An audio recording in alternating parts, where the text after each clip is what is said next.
let me just kind of just say this. We have an issue in everything we do that would involve our emotions. Our emotions dictate everything we do. Now, I'm going to bounce back and forth. We're in a God and Country series right now, and I'm going to bounce back and forth, and we're going to talk about our emotions a little bit. We're going to talk about how we couldn't be here without the Lord. I mean, there's no way. I want to remind you that we had less than a 4% chance of winning a war against one of, if not the greatest nation or the most powerful nation in the world. And we had home field advantage. We had some things like that. But you know what? We had a resolve. We had a resolve. So let me just kind of throw this one out there. I don't know if you know this or not, but your emotions will lie to you 75% of the time. My emotions will lie to me 75% of the time. So, he said to her, "How you doing? Do you want to go out to get something to eat?" Her or him, their emotions just get so involved. They just told me that they don't want to go because they didn't pick a place. I mean, so our emotions begin to start dictating exactly how we're supposed to think. Our emotions will lie to us.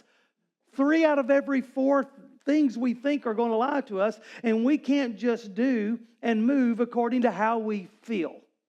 We can't just do and move according to how we feel. Let me tell you the story. I've told it to you 100 times. Let me tell it to you again. It was 1998, and a young couple, we were doing a Bible study. They had no money, no jobs, either one of them. And they wanted a Pathfinder. And turned this way today to go home, and on that lot, never turned that way. Turned this way, and lo and behold, what was sitting there? Pathfinder. I'm like, cool, it's all right, yeah. That was God telling me to go back and buy it. I'm like, no. That was not God telling you to buy it. You know what God might be telling you? You want that Pathfinder? Yeah.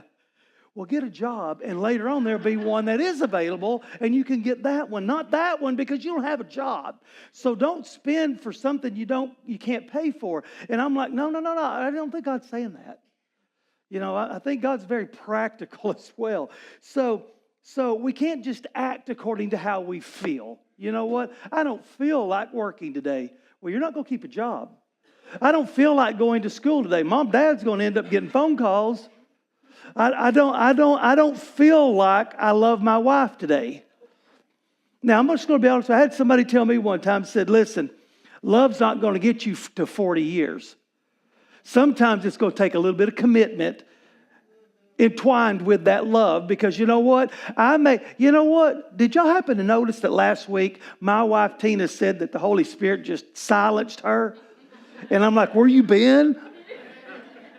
And when she's not silenced, I have to say I love you no matter what. So she's like, there he goes again. But we can't just act on how we feel. Let me just kind of jump in here. Here's an example. Elijah, in the Old Testament, we're going to look a little bit at it.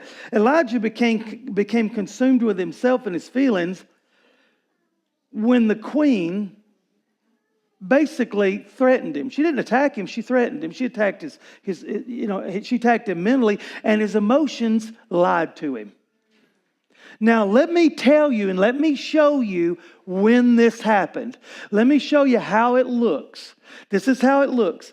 The enemy will attack you right after you've had a victory. Right after that thing has been awesome. Right after that men's conference. Right after that impact prayer on the side of the road. Right after that Sunday morning at the altar. Right after that breakthrough. Right after that time when you just I feel like God is speaking to me. The enemy will attack you, because Elijah just came off of a battle that was awesome.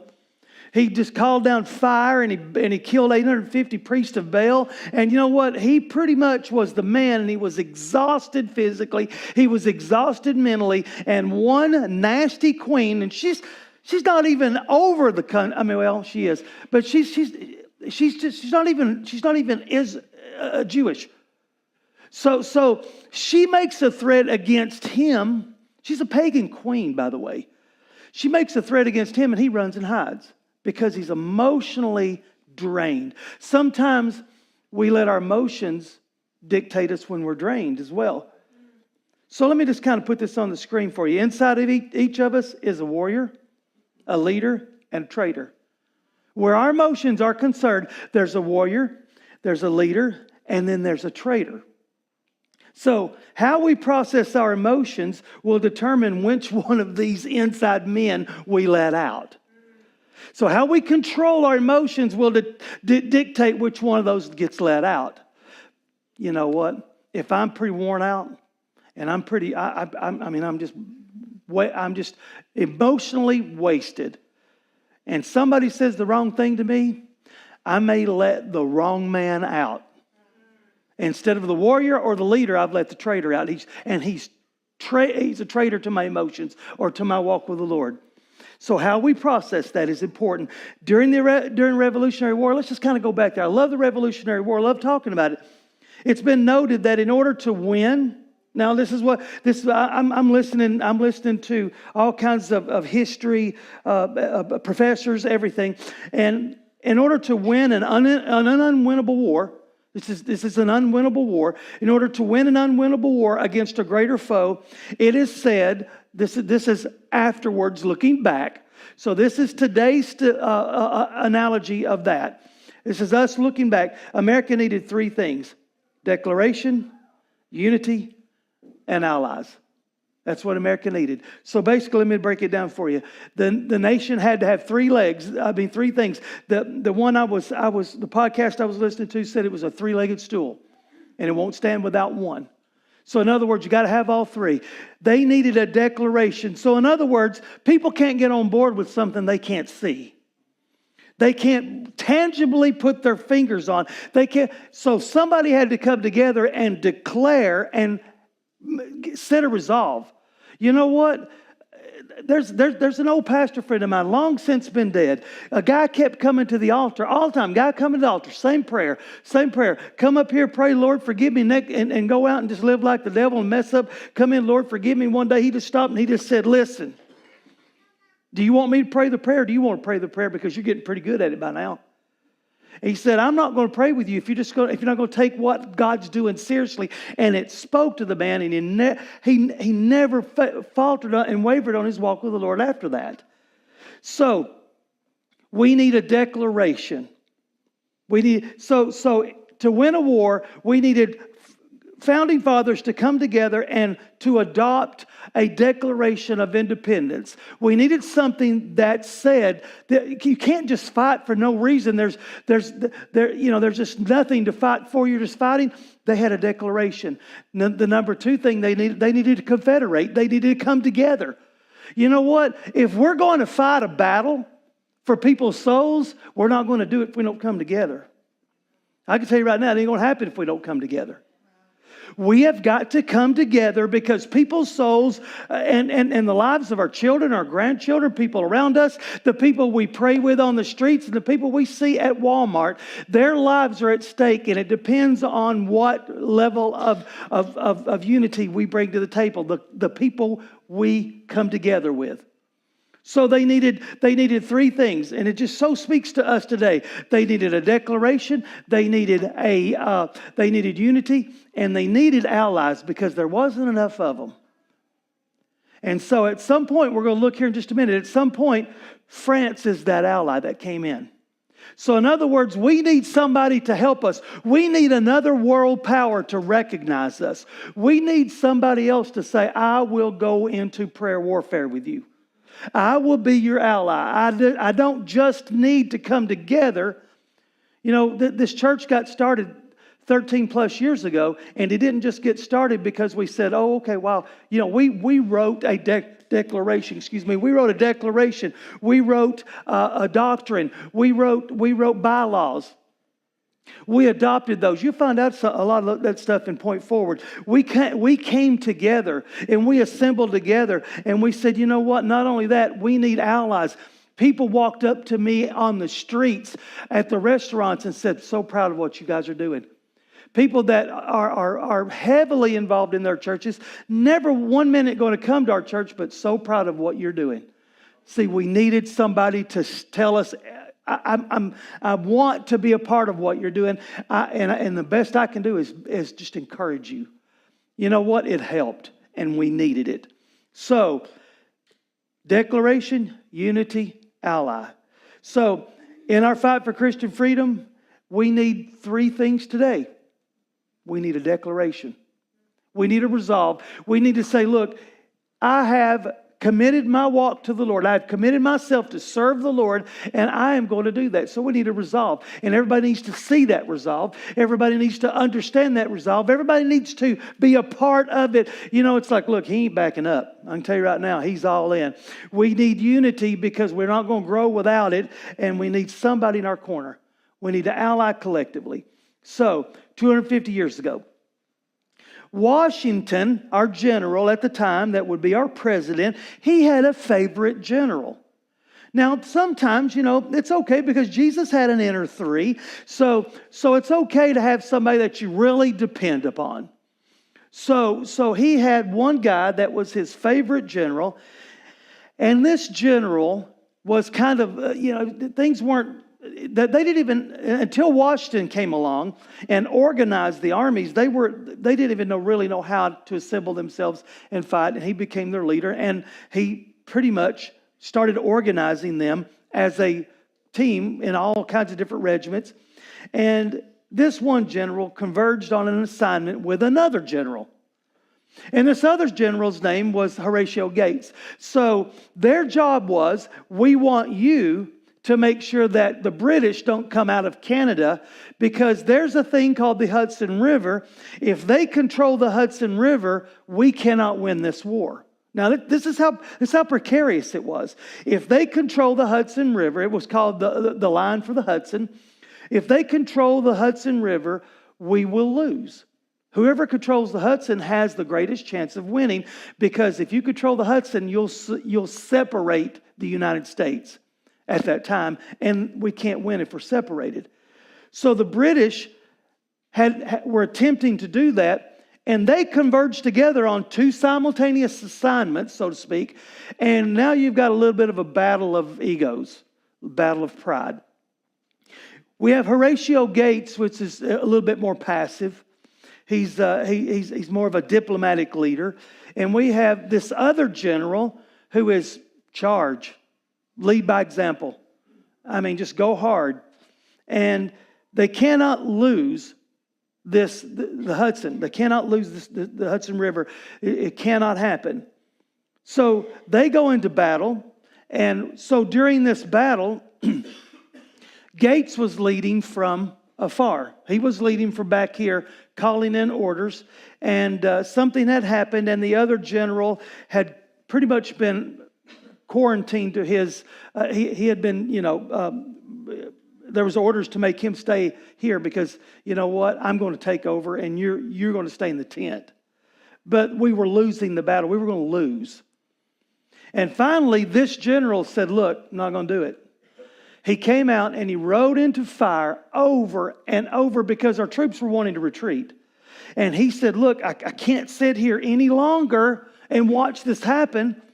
So he rode out into enemy fire over and over and over, charging the guys, come on, let's go, don't quit. How many of us need somebody in our lives just run out in the middle of the enemy fire and say, look, just don't quit.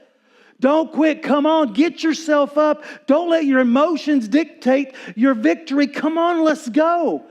And they were wanting to retreat, and he was running into the fire. And he kept on, and he kept on, and he kept on. And the armies followed him. They rose up. They found a new energy about them, a new resolve about them. That defeat and victory hang in the balance. And the armies, they just needed somebody to lead them.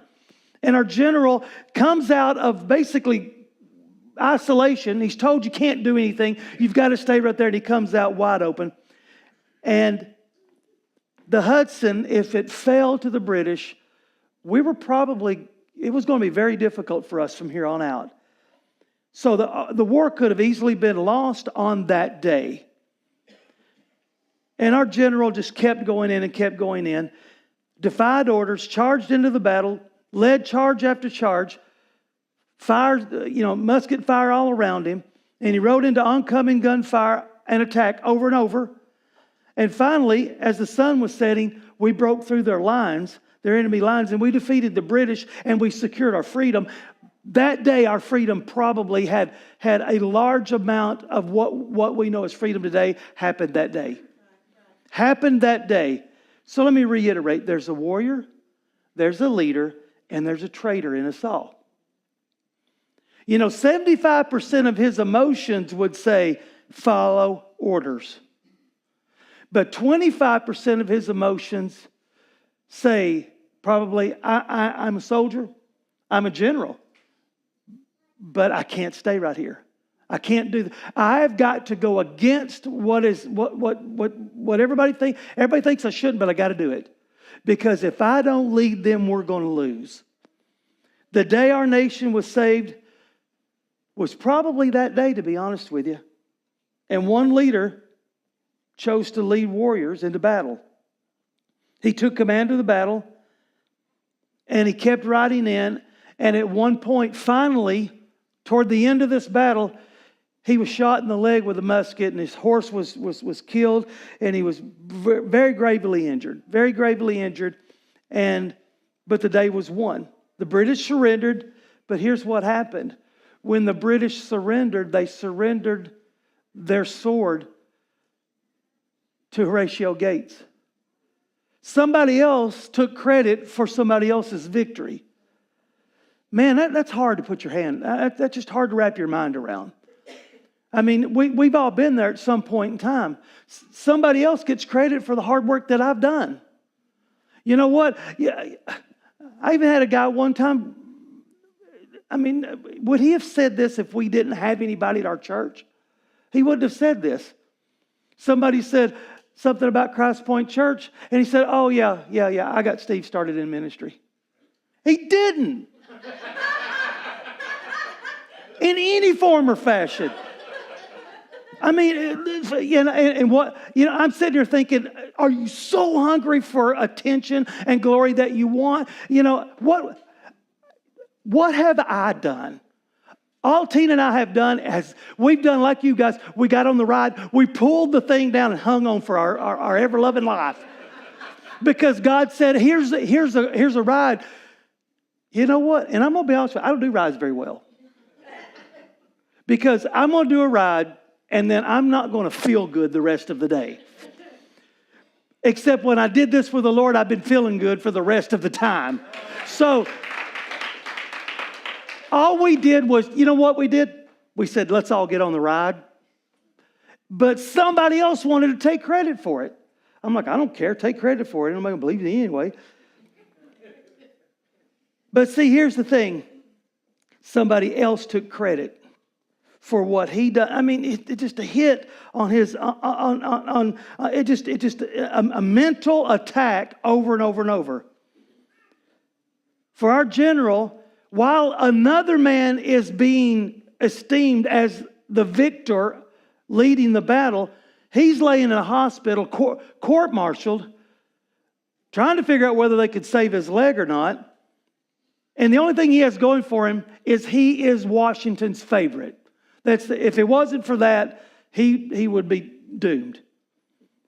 He's being court-martialed. He's laying here, letting somebody, watching somebody else get the victory that he almost died for. And so, you know what? It's 25% of our emotions is probably all that we could depend on at this time. Because 75% of our emotions are, we're going to get mad and upset. So remember those three key elements that were needed in order to win the war: a declaration, unity, and allies. So at this point, we had a declaration, and we had a general that came out of a tent and unified our soldiers, but we didn't have allies at this time. This one battle convinced the French to get involved with us and support us. This one battle, they said, look, we're going to support them now. French were kind of sore because the whole French and Indian War, British run them out of the United States. So they were eager to get back in and run the British out. So we allied with them. All of a sudden, we've got another army that's even got ships. I mean, this looks pretty good for us now. So we had to have allies. Now we have a three-legged stool. And it can be done. The British this is what I've read. The British were afraid of two people. They were afraid of Washington and this other general that I mentioned. It's like, of all people, you're afraid of I understand Washington, but they're afraid of this guy. And this is what they said. If he is killed or not a part of the war, I think we can win. But I don't know if we can win if he's still around. It's no fun when someone else steals your victory. It's no fun when someone else steals your victory. You ever had that friend that was a one-upper? Those one-uppers are great, aren't they? Can you believe what happened this weekend at the men's conference? Oh my gosh, men were praying. Well, you should have been with me. I was praying by myself on the porch. It's better than that. I mean, one-uppers, man, you got to love them.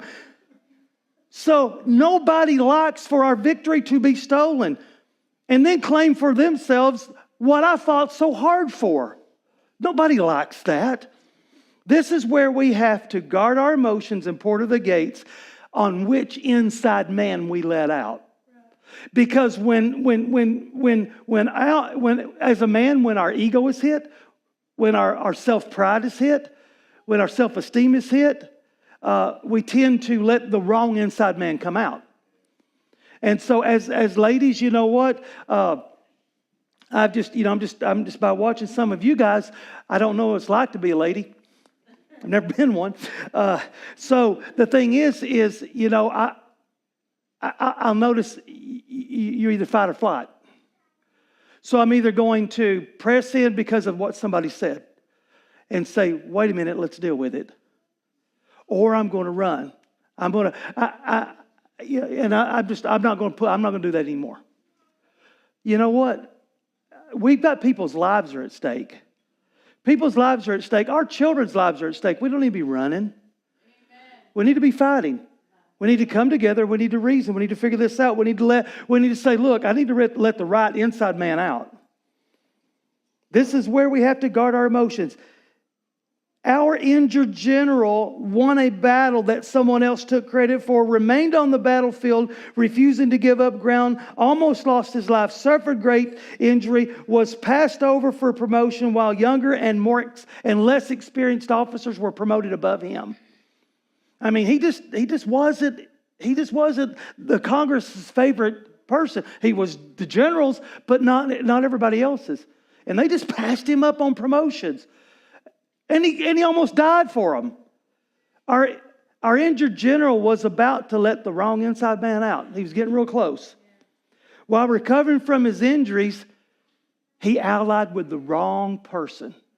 He fell in love with a loyalist. A loyalist there was British people in America too, and sex. They were loyalists. They were loyal to the British throne. So he fell in love with a young loyalist family, daughter of a young loyalist family, loyal to the British crown, and he allied with the enemy. It didn't take very long, and he allied with the enemy. In the winter of 1778 and 79, he switched sides.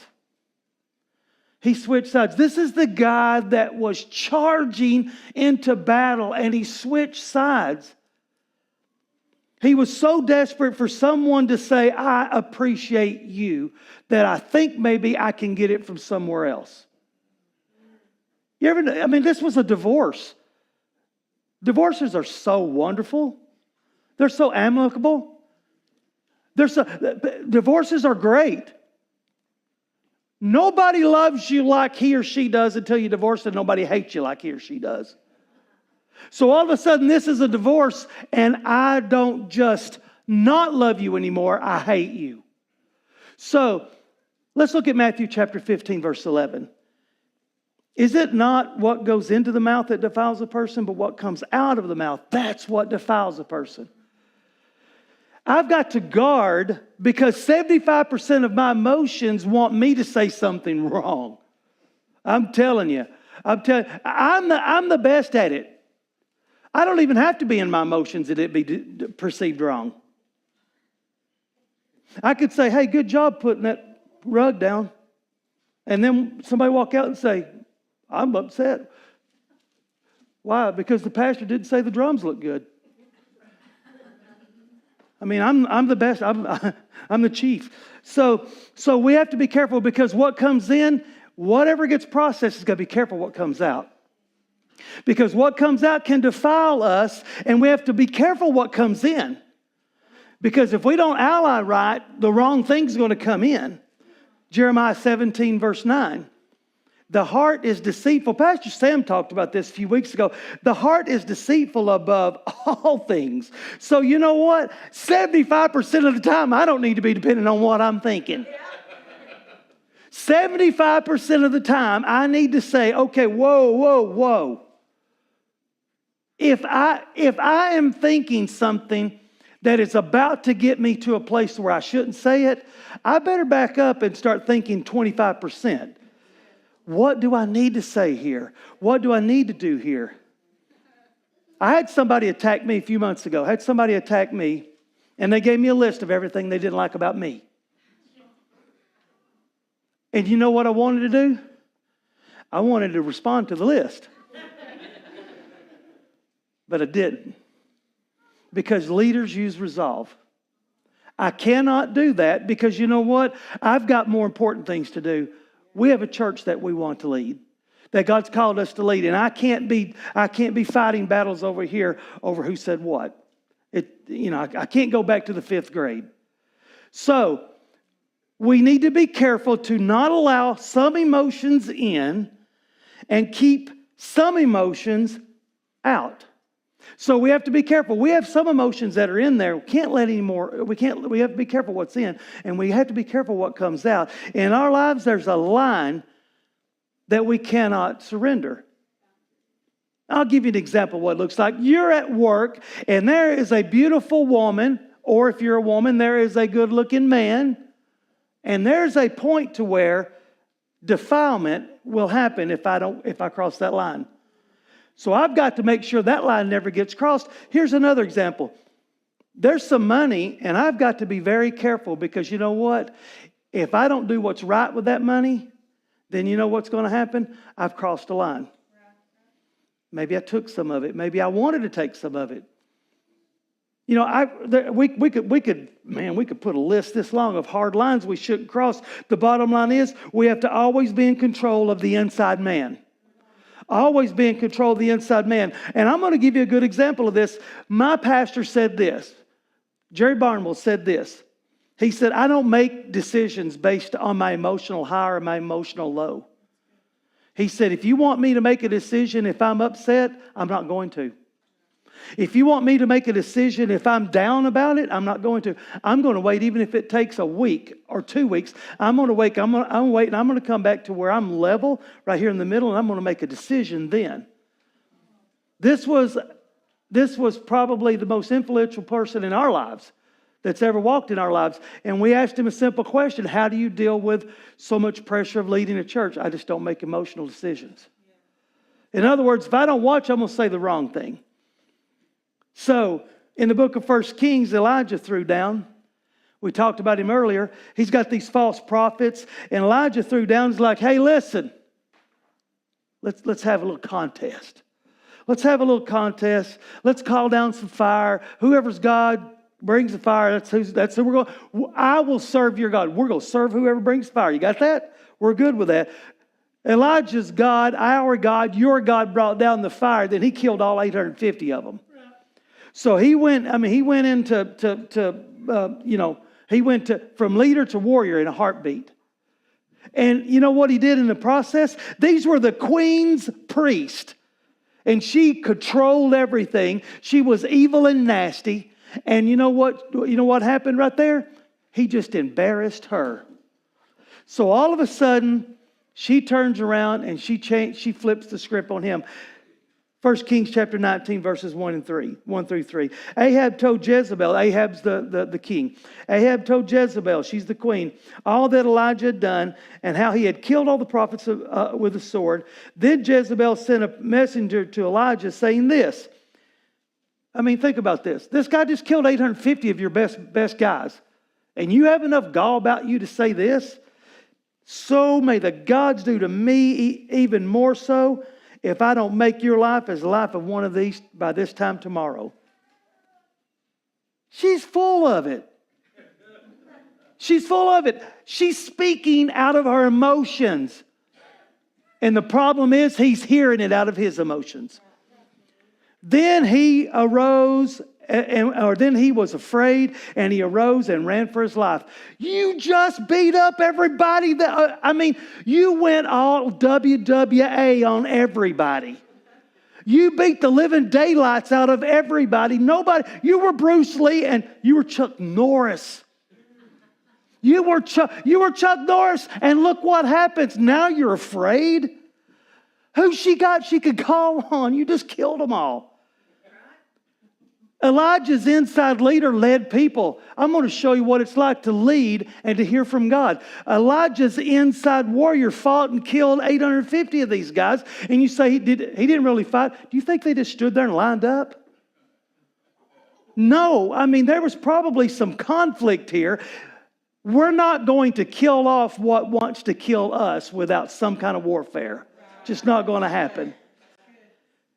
So his inside leader and his inside warrior knew exactly what to do, but at some point his inside traitor deceived him in his exhaustion.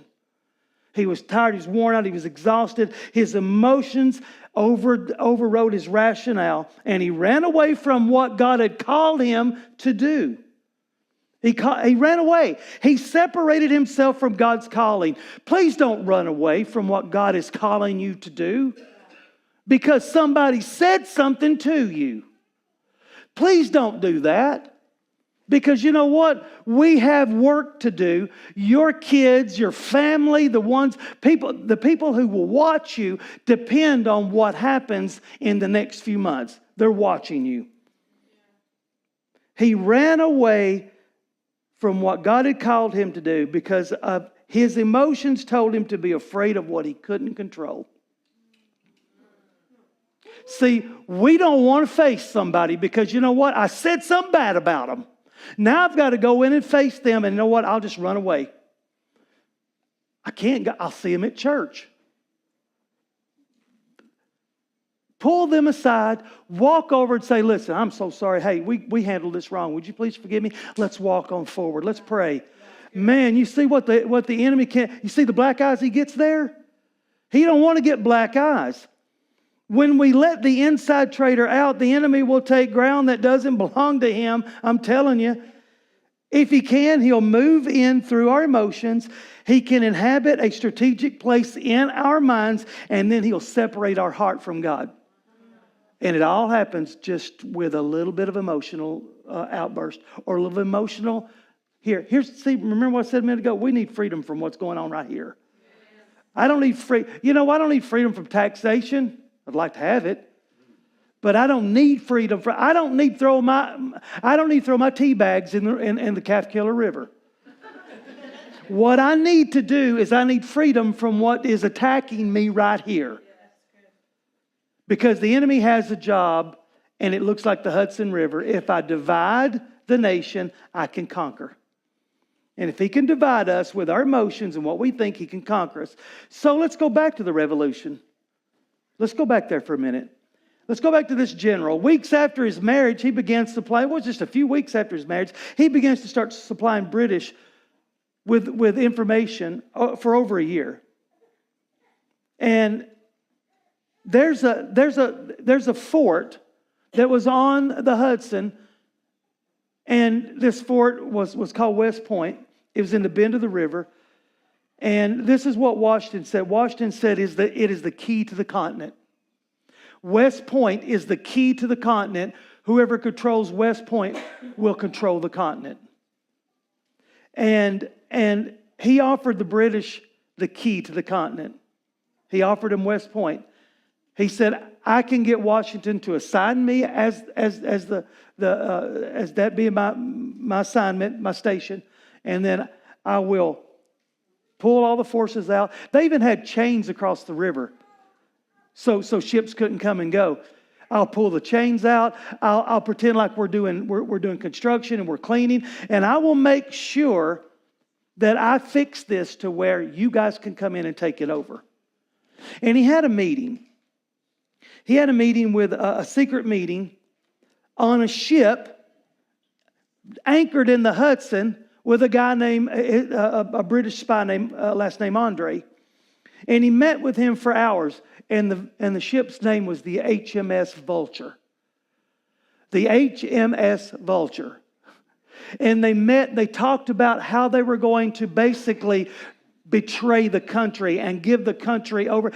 This is what happens. The enemy wants to meet with me and you and figure out how he can betray us. If I can get that one inside traitor out, I can control him. And so this is what happened during all this. They spent too much time working out a plan. Daylight happened. And then the British spy said, well, maybe I hang out here, because they'd already seen them 2 or 3 times, didn't know what it was, kind of fired on them. They had to move down river just a little bit. I'll hang out here until nightfall, and then cover nightfall, I'll take off. And our general's like, no, I don't think you should do that. I don't think you should do that, because I'm afraid you're going to get caught. I'll get caught. All this. I mean, we're behind enemy lines here. I'm giving you secrets. Do you know your emotions will give the enemy secrets about you? Your emotions will lie to you. And so he convinced this British spy to just go by land and carry the information back to the British forces. And he got caught by accident. And you say, the world may say, God wasn't in us being here. God had no role in it. The guy was caught just innocently, because the guy that he thought that he walked upon was an American. He had a Hessian, basically a hired assassin for the British. He had his uniform on, probably killed him. And he thought he was an ally, and then basically they found all the documents, they found everything.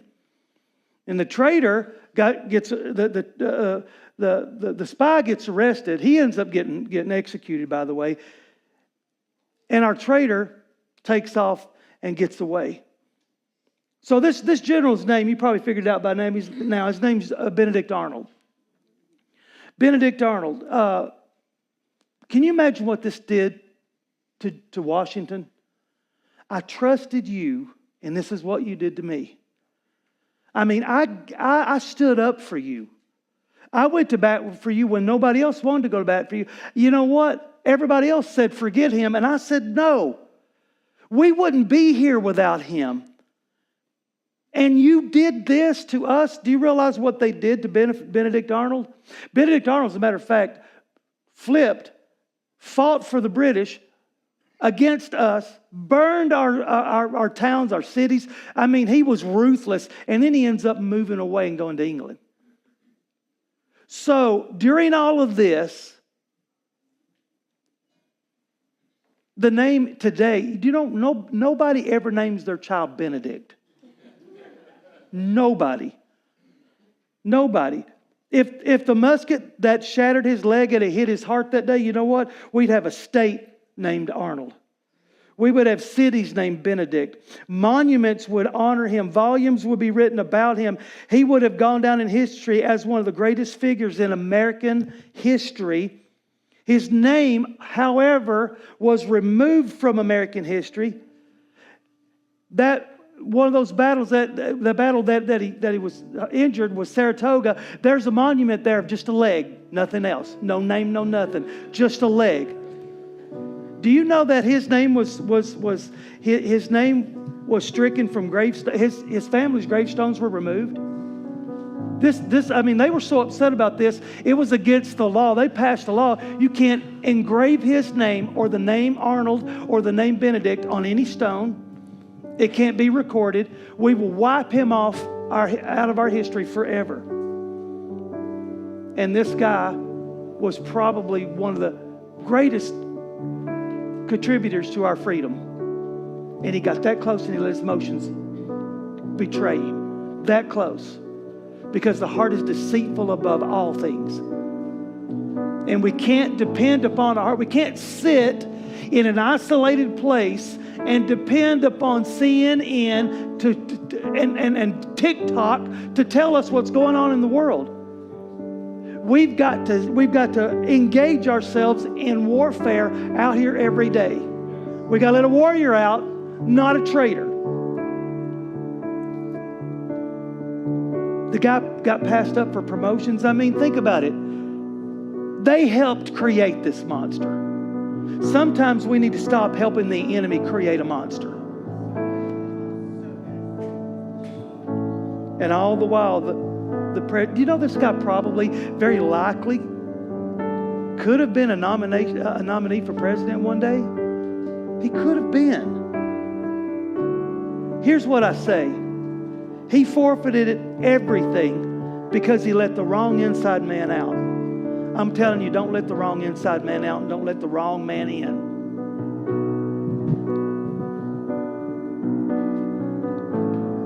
This is what he said. He moved to England, never was accepted, was an outsider. And he said on his deathbed, 1801, let me die in my American uniform. The uniform in which I fought my battles. God, please forgive me for what I've done. You'll live in regret if you don't deal with some things. You will live in regret and you will say after it's all said and done, I want to go back to Braveheart with the blue stuff on his face. When you're sitting on your deathbed, years from now, you'd trade it for this battlefield. You would trade it for the battlefield. If you had it to do over, you would say, I will go to them and talk to them. They may not receive it, but not right now. But I have to get my heart free. I have to free myself. So we can't lead from a place of hurt. We can't lead from a place of brokenness. We cannot lead from a place of that's going to betray us. We've got to lead from a warrior and a leader standpoint. That's where God's put us.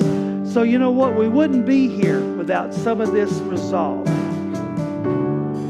Elijah stopped the rain just by speaking. Elijah started the rain again after 3 years just by speaking.